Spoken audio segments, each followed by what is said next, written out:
যিসকলে লোকেল উৎপাত ছবিগৃহত চাইছে তেওঁলোকক মই ধন্যবাদ জ্ঞাপন কৰিছোঁ।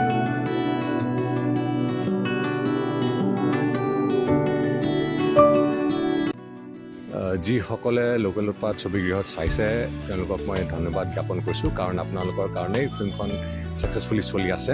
আপোনালোকে ইমান মৰম চেনেহ দিছে, সেইকাৰণে ডাঙৰ এটা থেংক ইউ। কিছুমান কথা মই ক্লিয়াৰ কৰি দিব খোজোঁ। শ্ব' টাইমিংছখিনি আমাৰ হাতত নাথাকে একচুৱেলি। শ্ব' টাইমিংছ ডিচাইড কৰে হলৰ মেনেজমেণ্ট আৰু হলৰ প্ৰগ্ৰামাৰ, আৰু বহুবাৰ কি হয় হলৰ যিজন শ্বেডিউলিং কৰে তেওঁলোকে বম্বে বা কলকাতাতহে তেওঁলোকে থাকে। চ' যদি অসমীয়া ফিল্ম এখনে ভাল বিজনেছ কৰে তেতিয়াহে তেওঁলোকে ধৰক ভাল শ্ব'জ দিবলৈ খোজে।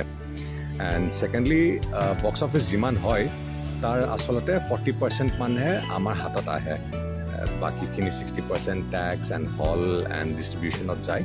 চ' সেই দুটা কথা ক্লিয়াৰ কৰিব খুজিছোঁ।